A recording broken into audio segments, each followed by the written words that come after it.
This week on the Room podcast, we explore who has impressed during pre-season. We have new names linked to Liverpool Football Club in Matheus Nunes and Amadou Onana. And finally, who should partner Thiago and Fabinho in Liverpool's midfield three? All this and more on this week's The Room podcast. Hello, everybody, and welcome to The Room podcast, the podcast brought to you by LFC Transfer Room. I'm Ritchie. I'll be one of your co-hosts today, and I'm joined alongside me by Alex. How are you, Alex? Hot, very hot. You can probably see the sweat coming out of my face if you're watching it on YouTube during this pod. But I saw a tweet today saying we save up all year round to go on holiday hoping it's 40 degrees. And as soon as it happens where we live, it's chaos. So I'm going to stop moaning and just get on with it and enjoy the sun. But yeah, I'm good. How are you? Yeah, very well, very well. It's 2 days, and then we're going to go back to normal and moan about the weather. So enjoy these 2 days, but obviously stay safe, be very, very careful, look after your pets and children as well. Rigo, across the Atlantic, you surely are used to 30 plus degree heat, right? Yeah, definitely. It's nothing out of the ordinary here. So everyone has an air conditioner in their house. So definitely, it's around 90 degrees today. So feeling a little bit of your pain, but again, gotta enjoy it while it's here, because in a little bit it'll be winter. Speaking about wildfires, Liverpool's transfer roundup had Julian Ward. I was going to say Michael Edwards there. Julian Ward has been making moves again, and I'm going to take us through the transfer roundup for this week. Liverpool have agreed to sell Ben Davies to Rangers for around about £4 million. That's from multiple sources, and it has been confirmed. Liverpool is one of the sides interested in Matheus Nunes from Sporting, and the Portuguese club want around about 35 to 42 million pounds for him. That's from CN Journal and Journal Noticias. Liverpool are in talks with Antony's representatives from Ajax over a potential move. That's from Jorge Nicola from Brazil. Liverpool are interested in midfielder Amadou Onana from Lille. West Ham have had a £25 million bid rejected already, and that's from The Athletic. Barcelona had full agreement with Dusan Vlahovic and Luis Diaz, but could not sell them due to the restrictions of FFP and their economic situation. That's from the ever-reliable Gerard Romero. Gini Wijnaldum, former Liverpool Red, is being offered to different clubs around Europe, with AS Monaco and AC Milan, the latest clubs he was offered to. And again, that's from multiple sources. And finally, Liverpool have already fielded loan inquiries from the Premier League, the Bundesliga, and La Liga for Sepp van der Berg, and that is from the Liverpool Echo. That was a transfer roundup this week. It's a little bit slower, I suppose, apart from outgoings at the moment, because it doesn't look as though Liverpool, unless there are any major outgoings, are going to add to their wealth of talent. I'm going to go over to Alex. Was there anything in there that perhaps caught your eye? Should Liverpool act on any of these things, or do you just expect it now that Liverpool are clearing some names really and generating that Nunez fee? Yeah, it's quite interesting that Antony's popped back up.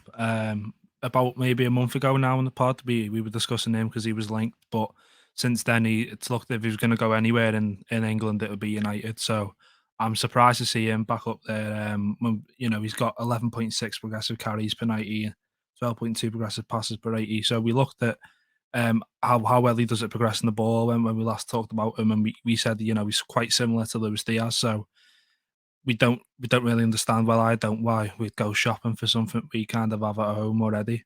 So that one, maybe it's just the fact that the news is getting slow, so we're digging up old targets and people are trying to report stuff on that. But yeah, it's interesting that's been brought back up. So we'll see how that one fares, really. Yeah, I think Ajax asking price is around about 65 million euros as well. And that's, what slowed the Manchester United deal down to. And I can't see Liverpool paying 65 million euros for someone who is, not even as good as I don't think as a Luis Diaz. So it might be perhaps the Brazilian reporters trying to generate some interest in Antony, trying to throw Liverpool's name in there to rival Manchester United. So Manchester United actually do something about it. But again, yeah, I can't. It's one that I can't personally see happening. I don't think his attitude fits into the Liverpool way as well. And obviously, we know that Klopp is extremely that's one of his main traits is, and what interests him in his player is the player's attitude. Rigo, anything on either Antony or anything else that was mentioned? Yeah, for Antony, I really echoing what you guys are saying. I don't think that one can hold any water as far as that rumor, especially take into consideration the asking price, and also where would he fit in the lineup. I don't see him taking anyone's spot. He plays primarily on the right side, right winger. We already know who's covering that side of the pitch for us for the foreseeable future. And on the left side, Diaz is going to hold down that spot, intermingling with Jota and possibly Carvalho. So for that asking price, not at this point. If Salah hadn't re-signed, then definitely that might be one to take a look at, especially considering he's left-footed and can score, carry the ball, pass it. But at this point, no thanks. The one that did interest me is Matheus Nunes. He looks like a baller. Watching some of his highlight videos, it's just the way he's on the ball and dribbling through and progressively carrying it up the pitch, shutting defenders and looking for his teammates. He looks like a souped-up midfield version of Luis Diaz, honestly, with some of the magic he's doing on the ball. But with harkening back to Klopp's comments last week, as far as having already the necessary midfielders and who would an incoming take the place of, I kind of see that one not happening. It's definitely exciting guy. He's only 23, 6 foot. Brazilian born, but plays for the Portuguese national team. Definitely somebody I'd be interested in. But with the current makeup of the team, unless someone leaves, I'm going with Klopp's comment there, and we shouldn't really expect him coming in. But I definitely take him. I think with Nunez as well, it looks like we put LFC Transfer put together a graphic, and he plays alongside towards that left hand, doesn't he? That we see perhaps Jones in or Carvalho has played in those areas too. So it'd be very interesting to see what happens there with Matheus Nunes. Also interesting to see that, we're shopping in the Portuguese league again, which has turned out well, hopefully. Speaking about the Portuguese league, in fact, I'll go back to the Portuguese league. Ben Davies, thoughts on Ben Davies? Because it looks like a good bit of business, which is what I was alluding to earlier with Julian Ward. He signed for £500,000. It was 1.1 with add-ons. Now, he's not played a game for Liverpool, so I don't think those add-ons will be reached.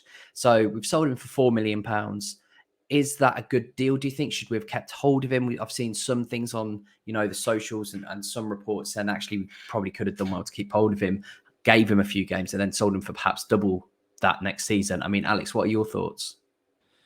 No, I think he's got a ceiling, and his ceiling isn't anything like 20 million or anything. I think what we've got for him is round about what you probably could get for him.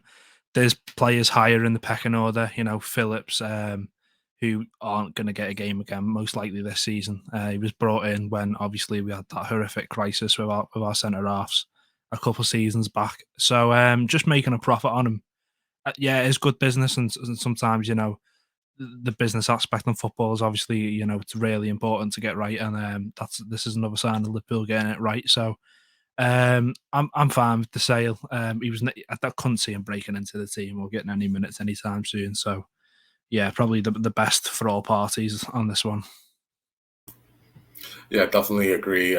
Again, Liverpool making a profit on a player, someone who hasn't kicked the ball in an actual match for us, and still turning a profit on him, helping that net spend, that all important net spend, pretty much covering all of Nunez's transfer fee with the outgoings, and also considering the monies we're getting for Wilson and Grujic from the deals completed last season.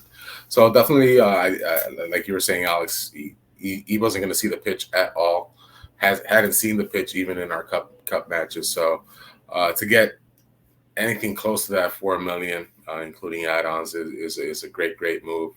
Hopefully he kickstarts his career and is able to get a run of matches there for the Glasgow Rangers. So definitely, wish him all the best. Thank you for almost assisting us when we were decimated by injuries. But yeah, definitely a good move by Liverpool and Julian Ward. The Portuguese league, what I was alluding to earlier, Nunez has, rather I think prematurely copped a bit of flack over the social medias and through certain radio stations and news outlets for not having the best of times or the best of touches against Palace and Manchester United. I mean, I personally think that this is ridiculous. I mean, how can you judge someone based on 2 cameo appearances with a handful of training sessions? The Manchester United game, he only trained the day before. And we know that he picked up lots of blisters, which are painful. I know that he can play through them, but they are quite painful. So that's going to hamper him as well. I mean, Alex, go to you. Like, this criticism, is it something that perhaps we should be wary of, or is it actually something that we just think, it's nothing? I mean, it's another Liverpool preseason, let's be honest. To be honest, I think most of the noise is coming from people who, they're not Liverpool fans. It's coming from rival teams and rival, fans of them teams. So I don't think it's something that we should really be concerned about. He's not played 90 minutes of football. So I think it's very hard to judge a player when he's not actually played the full game. Pre-season, it's run-outs. We've seen 3 separate teams be played in one game. You can't really base anything off that.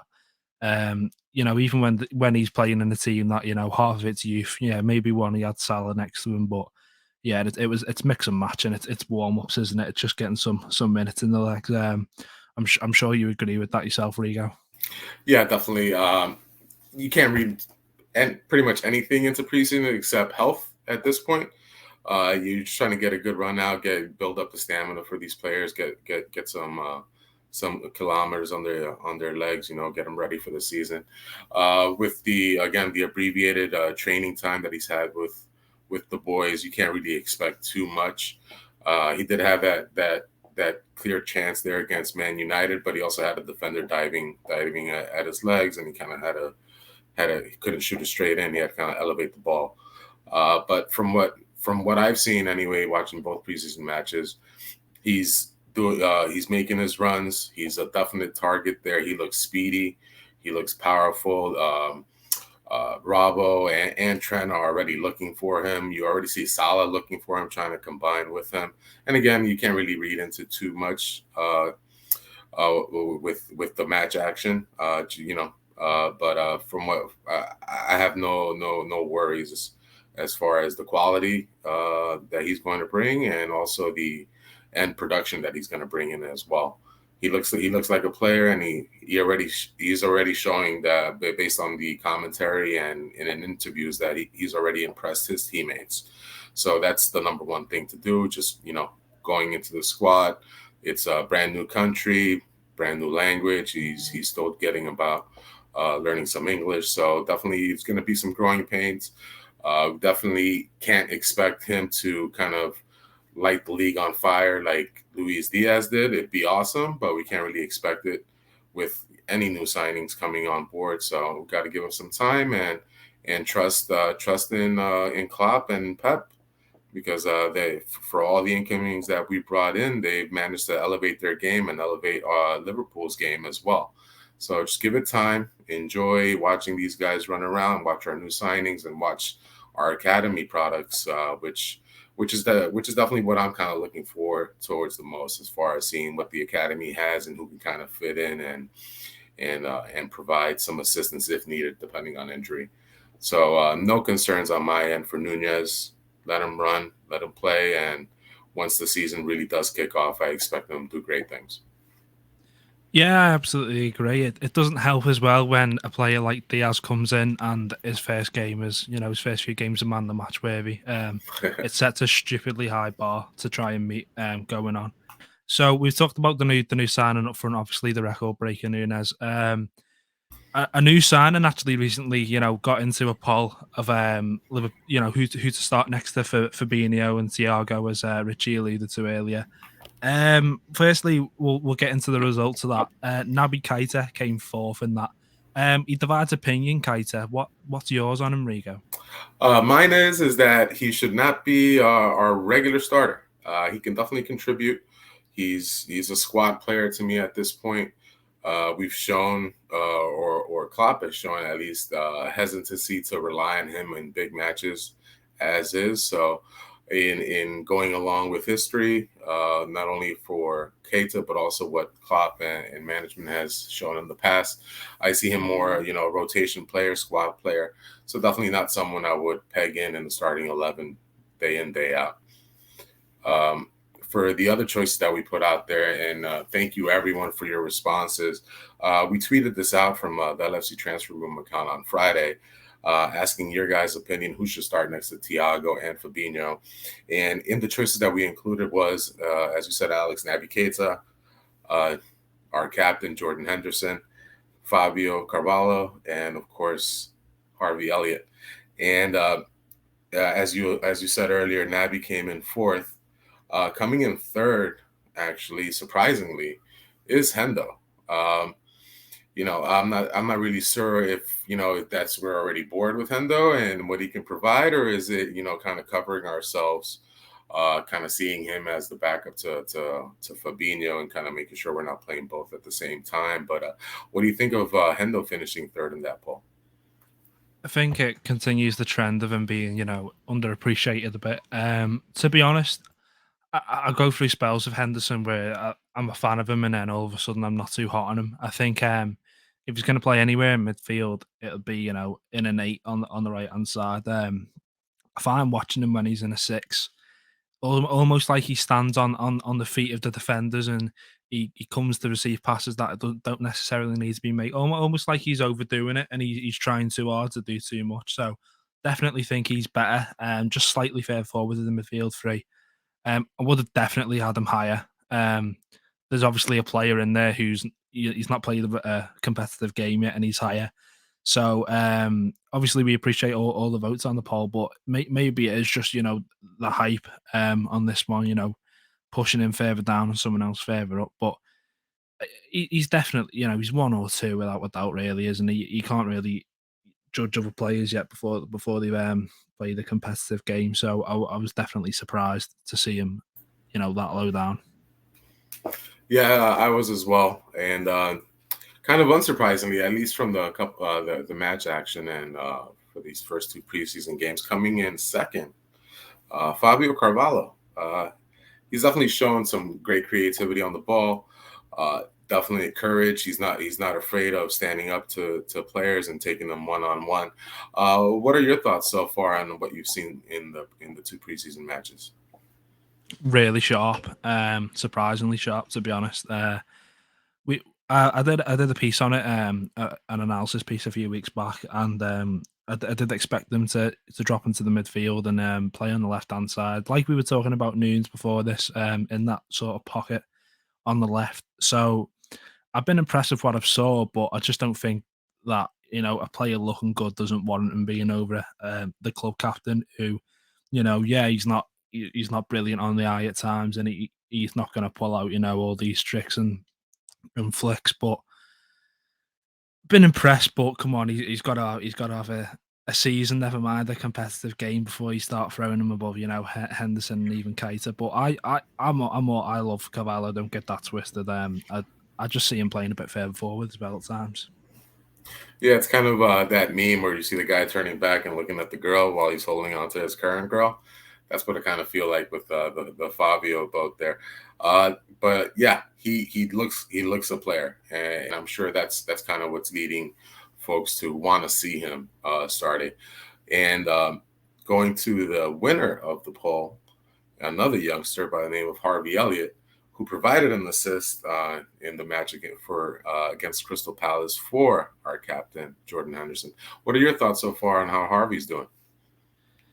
It's almost like this further midfielder spot, people are crying out for more of a creative spark. I think that's why these two have placed so high. They want to see someone who can create a bit more than Henderson and what we thought Naby Keita would have been, but hasn't been.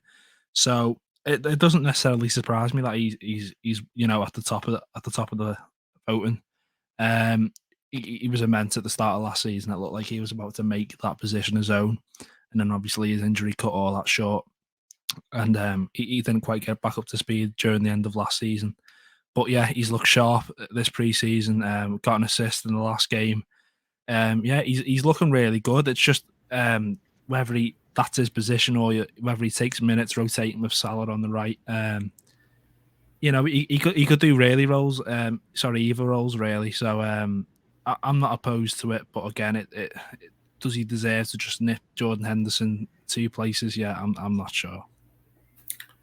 Yeah, my thoughts on that are kind of it'd be easier to start a younger player than it would be to bring him off the bench during a match with a known quantity with Jordan.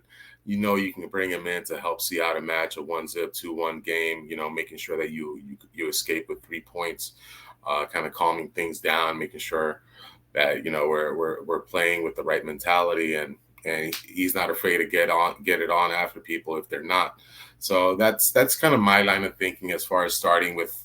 My vote personally was Harvey Elliott to combine with the other two.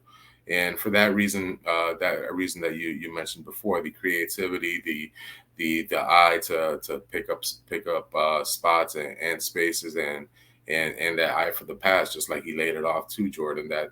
And the other thing is, I love lefties, and I feel like we don't have enough lefties. So throwing him into the starting lineup, I think adds another dynamic there. And now we have Ritchie back on here. What are your thoughts on the poll, and who would you like to see pairing up with Thiago and Fab?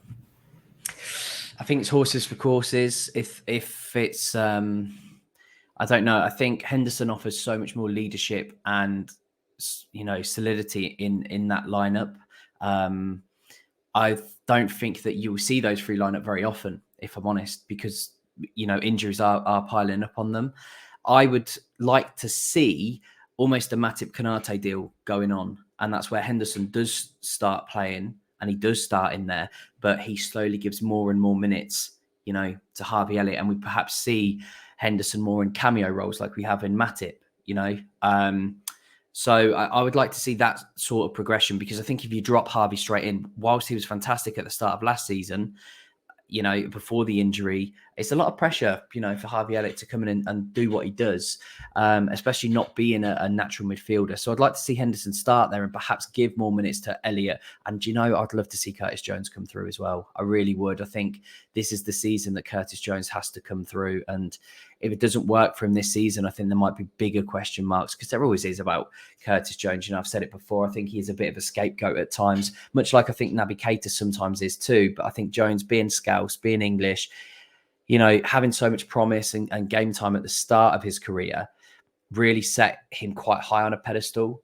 Keita's not really experienced that, but Jones has. I think Jones is a little bit of a scapegoat at times, only at times. I think his release needs to be a lot faster further up the pitch. I think he needs to know what he's going to do before he receives the ball, like we do see with Elliott.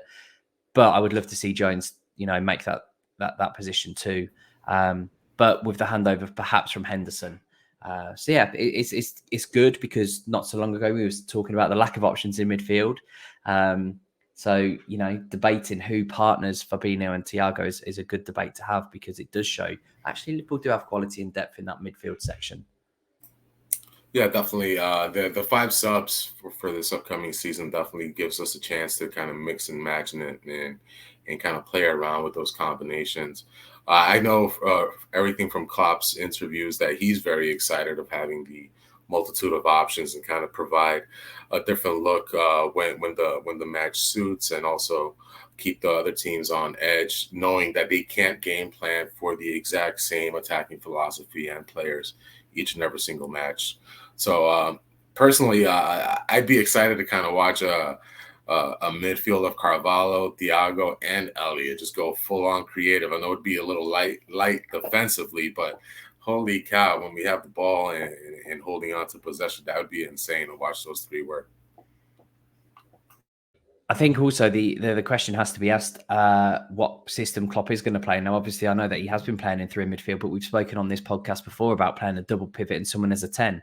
And in which case, then, yeah, that does open up for Carvalho, Jones, Elliott to play in that 10, even, you know, Bobby to play in that 10 role too. So it'll be interesting to see what happens. I think, you know, as we've said before, I can't see any incomings going unless someone really big goes. And when I say really big, I mean like someone who does get regular minutes, not a Ben Davies, you know, for instance, not a Neco Williams, maybe even not a Minamino, you know, like it has to be somebody from that midfield who gets regular minutes, like a Naby Keita. like perhaps before his injury. I think this is probably now eliminated all transfer, but Oxlade-Chamberlain, because no one's going to now perhaps bid for him with a hamstring injury, knowing his injury record, which is a shame because he was very bright against Palace. So maybe, it is going to be a toss-up between those players who we've mentioned to who gets that final slot. And let's be honest, 5 subs is going to help Thiago and Fabinho and Henderson to keep fit, because they're not going to have to rely on for 90 minutes or even 60 minutes every single game. You can now make subs at half-time. And I think, Klopp, it tends to be quite good with his subs, especially towards the back end of last season. So it's going to be extremely interesting now where these 5 subs actually do come on. I would not be against bringing players on at half-time and resting players, especially if you're 2 up. You can bring Henderson on, like you've said, for Elliot. Elliot gets half a rest, and Henderson gets to control the game. And that will help with injuries because it's not as intense and it's not as repetitive all the time with the World Cup coming up too. So yeah, those 5 subs are going to be so key for Liverpool. Alex, I cut you off. Were you about to jump in? Yeah, I was just going to make a point on Jones. I think in that midfield 3, perhaps he's a player with some limitations on him. He always looks like he wants to give more attackably, but perhaps his role sort of limits him from doing so. So I think a formation change of sorts of a 4-2-3-1, it could allow these players who aren't quite doing it in a 3 to sort of do a bit more in a position of a 10. Yeah, I think that's 3 for 3 for us as far as Curtis Jones fans. I like how he carries himself on the ball. He's always looking to progress it and put a couple skill moves together to get by players. I like the attitude that he has on the pitch. I know Klopp has mentioned, consistency being the key for him and probably getting him more playing time. But yeah, it's quite surprising he didn't even make it as an option in our poll. We had Carvalho over Curtis Jones, who's been through the academy and been with us for past 4 seasons on the senior team. So that was a little kind of surprising and disappointing. I didn't even catch it myself when we posted it, and I didn't even shout out for Curtis. But I definitely love to see him catch on and make some positive goal contributions there. You can't just live on that 1 goal against Brentford last season, or we ended up tying anyway, or the goal in the cup competition against Everton. Hopefully he does a lot more this campaign. Okay. So to finish off, what we are going to do, it's a new segment, and it's pretty easy. It's called Loan, Sell, or Bench. And we have 3 Liverpool players from the same position, and we all imagine they're in their prime. Okay, so they won't have played at the same time, but you have to imagine they're in their prime, and you have to sell one, loan one, and bench one. This week we have discussed midfield, and I'm going to pick 3 of the best midfielders in my generation. So Steven Gerrard, Jordan Henderson, and Xabi Alonso. They are your 3. You get to sell one, loan one, and bench one. It's quite tricky. Gerrard, Alonso, Henderson. Anyone want to go first? Rigo can take the floor first. Sell one, loan one, bench one. Holy cow! Okay, can I play all 3 in the midfield? No, you can't even play any of them. They've just got to come off the bench. Well, first off, I for notoriety and transfer fee, just thinking that I'd go Gerrard as far as selling, just because I feel like he'd get the most weight, the biggest transfer haul for us. English star, more of a name recognition. For loan, just because I'd love to retain him, would be Jordan. I'd loan him out. And on the bench, I put Xabi Alonso. I'd love Xabi on the bench. He's a leader on the field and be a leader off the field, as he's shown transitioning to the manager role for Real Sociedad. So that would be my choice there. For me, Gerrard stays in any capacity he can. So if you want to bench him, we'll do that. I'd probably sell Alonso try and get a fee out of him, even though I do think he's a superior player to Henderson. And then we'll keep Henderson's skills as a captain and whatnot on loan, so he can be recalled at any time and put in the squad from there. So yeah, I think that's how I'll play it. Okay, well, I'm gonna go with Gerrard to obviously bench. Like, Gerrard involved in any capacity, as Alex rightly said, like, you cannot not ever play Gerrard. So Gerrard would be my one to bench. And you know what? I'm actually going to sell Hendo, who I absolutely adore. And the only reason why I'm going to sell Hendo is because that way you have Gerrard in a more advanced role. I think if you have Gerrard and Henderson in the same team, even though he's going to get loaned out, he's going to come back in. Gerrard, for me, like, his glory days are in that advanced role, and Henderson doesn't quite fit that sit in six role that Xabi Alonso did. So I'm gonna loan out Alonso and have him back, obviously, so that Gerrard can be his maraudering midfield self in that midfield and score so many important goals for us. However, I do love Jordan Henderson, and I'm sorry that I sold you Hendo, but I think Alonso and Gerrard in that midfield, I would probably give anything for to see that ever again. That is all that we've got time for, though, today. Thank you for joining us on The Room, the LFC Transfer Room podcast.